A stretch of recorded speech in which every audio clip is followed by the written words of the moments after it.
பார் வாசல்ல தான் நடந்த மாதிரியும் நாங்க சொன்னோம்மா எங்களுக்கு வந்து பாருக்குள்ளதான் நடந்திருக்கணும், இல்லம்மா எதுக்கு பாருக்கு சம்மந்தமே இல்ல, பார் வாசல்ல தான் நடந்தது, அந்த பையன் வெளியில வேலை செய்யற மாதிரி எங்க வீட்டுக்கு ஃப்ரெண்டு மாதிரி வாங்க. அப்புறம் போன வாரம் ஒரு ரிப்போர்ட்ல பேப்பர்ல வந்து கருங்கல்பாளையத்துல வந்து வேலை செய்யற பையன் மாதிரி சொல்லி போட்டுருவாங்க. இதுக்கு அந்த பையன் எங்களுக்கு ரொம்ப வருஷமா தெரிஞ்ச பையன் தான், அங்கேயே வேலை செய்யற பையன் தான். ஆனா ரிப்போர்ட்ல மாத்தி மாத்தி போட்டிருக்கிறாங்க. எங்களுக்கு வந்து ரிப்போர்ட் வந்து எஃப்ஐஆர் வந்து கரெக்டான முறைப்படி எங்களுக்கு ரிப்போர்ட் வேணும். நாங்க இப்படி பள்ளிப்பாளையம் ரோட்ல திருச்செங்கோடு போற வழியில ஹோட்டல் கடை வச்சிருக்காங்க. நாங்க ஹோட்டல் கடையை சாத்திட்டு எங்க வீட்டுக்காரரு 10 மணிக்கு மேல பாருக்கு போனாரு.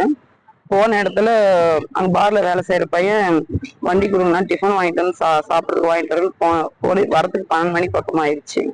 வந்தோடனே ஏன்டா இவ்வளவு நேரம் கேட்டதுக்கு கத்தில எடுத்து குத்திட்டா பிள்ளை. கத்தில குத்தினோன்னா அந்த ரத்த வெள்ளத்தோடய வீட்டுக்கு வந்துட்டாரு.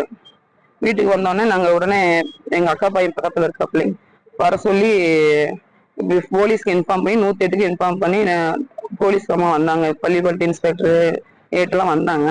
வந்தோடனே என்ன ஏதுன்னு கேட்டுட்டு உடனே பள்ளிப்பாளையம் ஜிஹெச்க்கு அனுப்பிச்சு விட்டாங்க.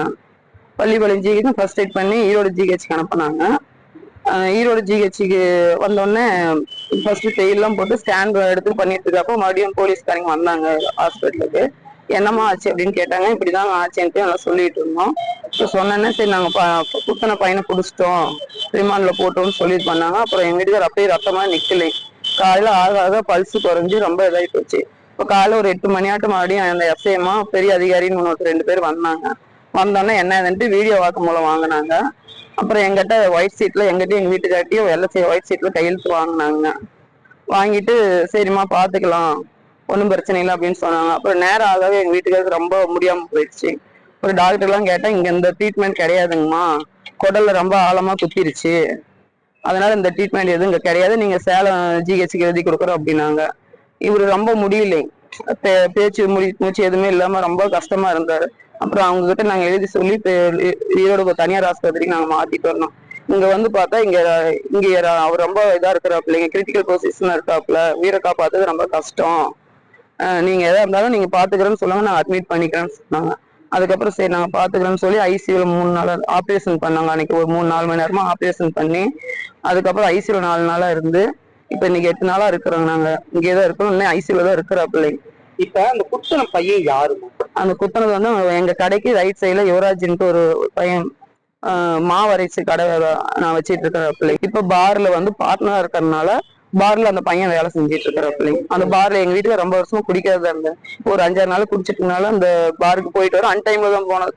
கடை வச்சிருக்கனால நைட் 10 மணிக்கு மேல போய் உள்ள லோக்கல் சர்க்கிள் லோக்கல்ல போய் வாங்க போனால இந்த மாதிரி இதாயிடுச்சு. இப்ப பார்ல வந்து ஒயின் ஷாப்ல வாங்கினாரா இல்ல பாருக்குள்ள வாங்கினாரா? பாருக்குள்ள வாங்கினாரு. மணி 10:30 மணிக்கு மேல போனோம். 10:30 மணிக்கு போனது அந்த இருட்டுல அந்த லைட்லாம் ஆஃப் பண்ணிட்டனால இருட்டுல தெரியல. இவன் வண்டி வாங்கிட்டு போனவன் போன இடத்துலயும் பிரச்சனையாட்டுங்குது.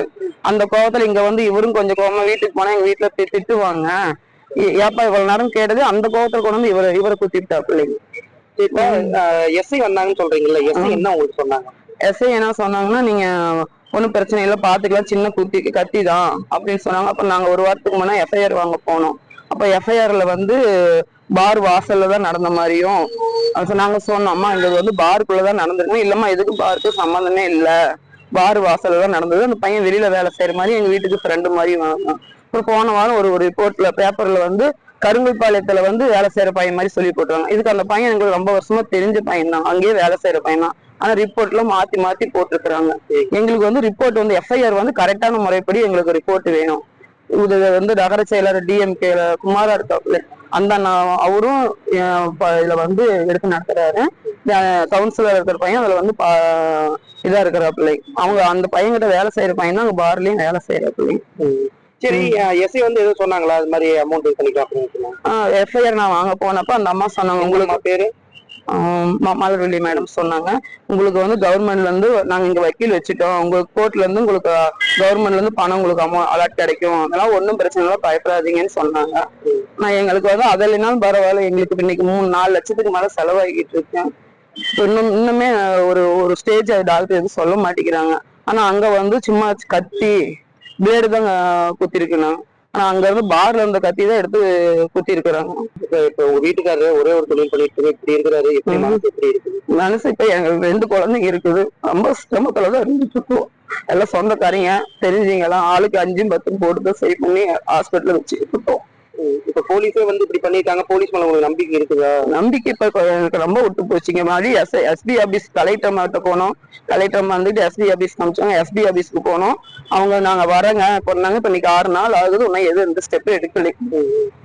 இதனால உங்களுக்கு என்ன தீர்வு வேணும்? எங்களுக்கு வந்து எஃப்ஐஆர் முறையான படி வந்துட்டு எங்க வீட்டுக்காருக்கு என்ன ஏதோ அது பண்ண எங்களுக்கு ஒரு இன்னும் ஹாஸ்பிட்டல் இருந்து அப்படின்னு உயிரை காப்பாத்தி ஹாஸ்பிட்டலுக்கு போனா கூட 5-6 மாசத்துக்கு அவரால் எதுவும் பண்ண முடியாது. அதுக்கு தகுந்த மாதிரி எங்களுக்கு வந்து ஏதாவது உதவி பண்ணணும். முதலமைச்சர் ஐயா கிட்ட நாங்க வந்து அவங்க 3 தலைமுறையா நாங்களும் டிஎம்கேல தான் இருக்கிறோம். என்னோட ஒரு 3வது தலைமுறை 50-60 வருஷமா எங்க அப்பா தாத்தா காலத்துல நாங்க டிஎம்கேல தான் இருக்கிறோம். இருந்தாலும் நம்ம டிஎம்கேல சேர்ந்து இப்ப நம்மளுக்கு தான் இருக்கனால முதலமைச்சர் ஐயாவுக்கு நாங்க பெட்டிஷன் கொடுத்து நேற்று தான் அனுப்பிச்சு விட்டுருக்கேன். பெட்டிஷன் அனுப்பிச்சு விட்டுருக்கேன். முதலமைச்சர் ஐயாவுக்கு அனுப்பிச்சு விட்டுருக்கோம்.